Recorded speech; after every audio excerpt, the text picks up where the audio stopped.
Hi, I'm Hannah, a textile artist from Bournemouth, and part of my job is to create happy, bright and colourful clothes for my customers, and my business is called Love Garms Clothing.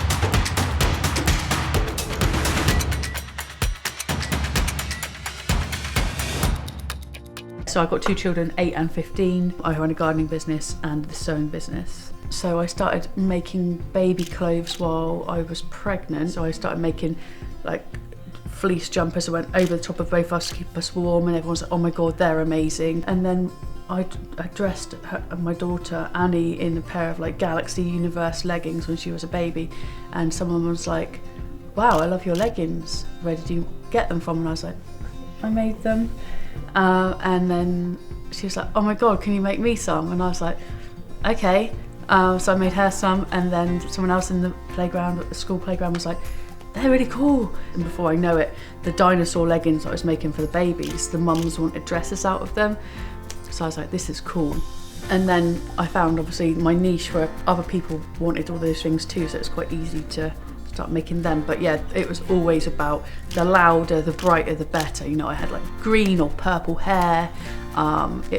It was just about like really expressing yourself through your clothes and how you looked. So I started a little Etsy shop up, and then it just grew from there basically. And I get the ding, ding, ding of the Etsy on your phone, and you'd be like, oh my God. And it literally, as a small business, you literally did like the happy dance every time, so that's quite fun. So yeah, so I was able to be free and creative and like start building the blocks of a business. Quite often as a artist, you don't necessarily put the proper price on it that you should, because obviously it's just me working, you know.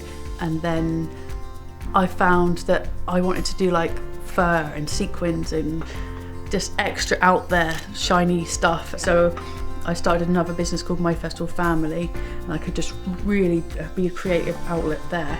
And then I kind of just saw which one would float, and then Love Garms, people wanted more from me for that business. You can run a lot of things, but it's just a one-woman band, 2 children. I was like, okay, let's make my life a little bit easier. Let's just have one business. So I sold Festival Family and kept Love Garms, which is great. And I'm back gardening again. So I garden in the summer and I sew in the winter. It just works seamlessly, so I'm always busy doing something. I'm like the big cog in the machine, so you have to look after yourself to keep everything else running. Yeah. COVID was crazy, wasn't it? I was like worried that the postman was going to get COVID because of me and stuff. It was very strange. You know, we didn't even shake hands or hug or anything back then, did we? So I was like, I'll be responsible. So I stopped taking orders. I made a headband for someone with some buttons because they were a healthcare worker, for their masks because they were getting sore ears when you had so much PPE on. And then someone else was like, oh, can you make me some? I was like, yeah, that's fine. How many do you want? 10. Oh, okay, cool. Yeah, I'll make 10. And then they'd be like, can you make us some? We need 60. And I'm like, okay. And so I was like, okay, well, I've got fabric. I'm not making clothes. So I just started using fabric, using it up. And then it just got out of hand really quickly. I wasn't charging any money for them. I just was doing it for free. I started with my remnants. When remnants ran out, so I'd be like, does anyone want to give me some donations? So people would give me buttons. They'd Amazon it and send buttons to me. Or they'd find, I would have big tins of buttons that people's granny had. And then I was running out of fabric, so there was like a fabric shop was like, oh, I'll send you some fabric. I quickly couldn't cope, so I asked a couple of other people to help me. So I had a few other sewists around locally that I would give them fabric, and then they would make the stuff and send it back to me. And I ended up doing like 12-hour days making these headbands. I just got a bit burnt out, a bit tired, but we ended up making and giving away for free 1,700 headbands. I kept getting these like selfies of like nurses in their teams, like wah! Like it ended up being like a morale thing, so like the whole of Bournemouth and Poole hospitals, and then Salisbury Hospital, and then further and further and further afield, they'd all have these headbands on. So it's like, oh wow, I love your headband. Like really bright, colourful, crazy. It's the only thing, obviously, through everything else. And then inadvertently, I ended up with a load of new customers, which I did. I mean, wow, what a great marketing ploy. Not at all, but yeah. So I ended up with all these nurses and people that were like, yeah, I'll have a dress now that I can wear something else that's not COVID PPE.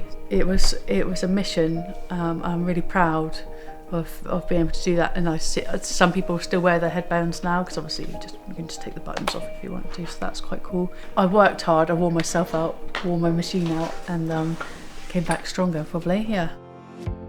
So the shop space is quite a new thing for me. It's normally online that I sell, and that's via like Facebook and email marketing and website. So my space is set up all the time, but I have to come to work, and that's really given me the headspace to be mum at home, seamstress here, gardener out in the outdoors. And it's helped with my relationship with my partner and my children. So I'm more like focused and dedicated on where I am at that time is what I'm doing, rather than trying to do everything all at once.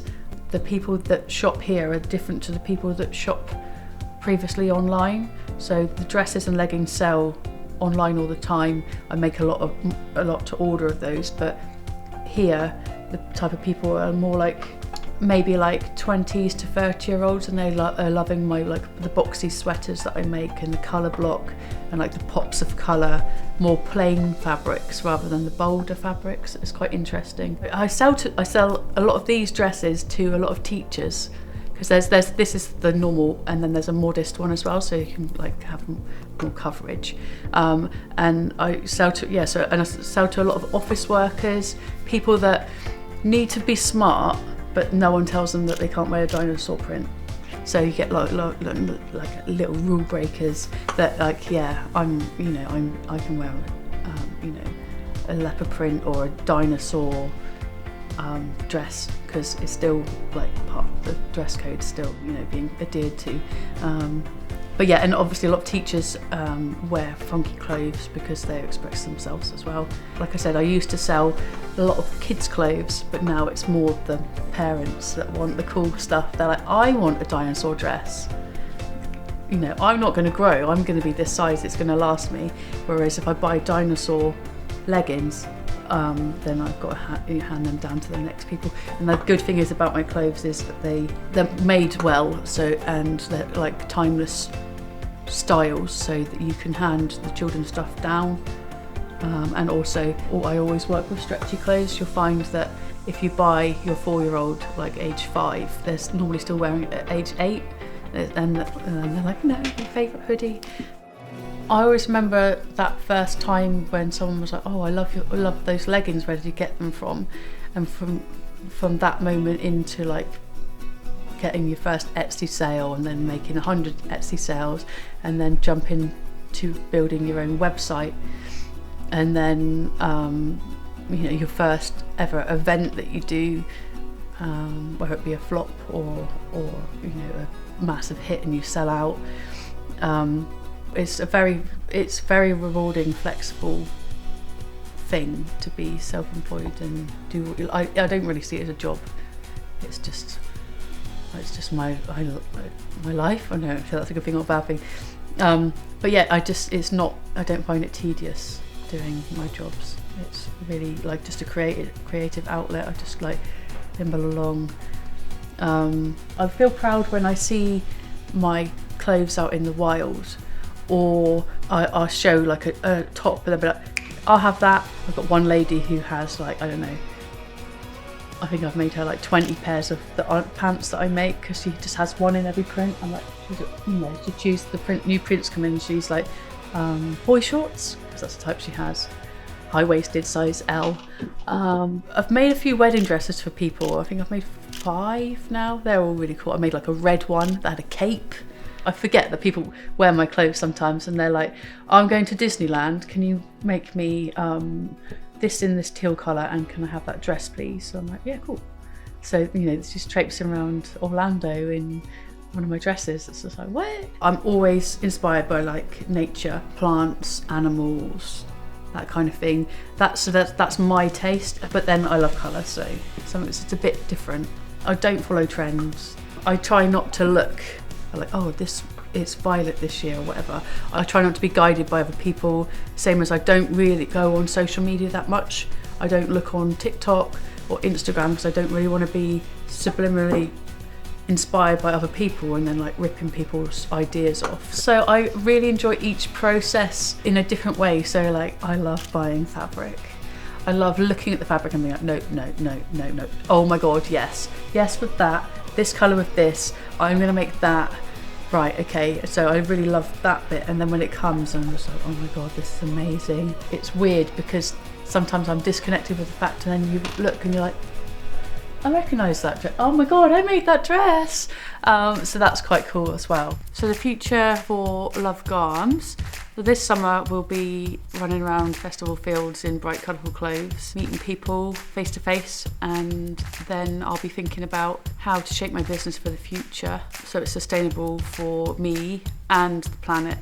That'll probably be by using dead stock fabrics and clothes and maybe a little bit of upcycling, and then we'll just see where we go from there, really. Yeah.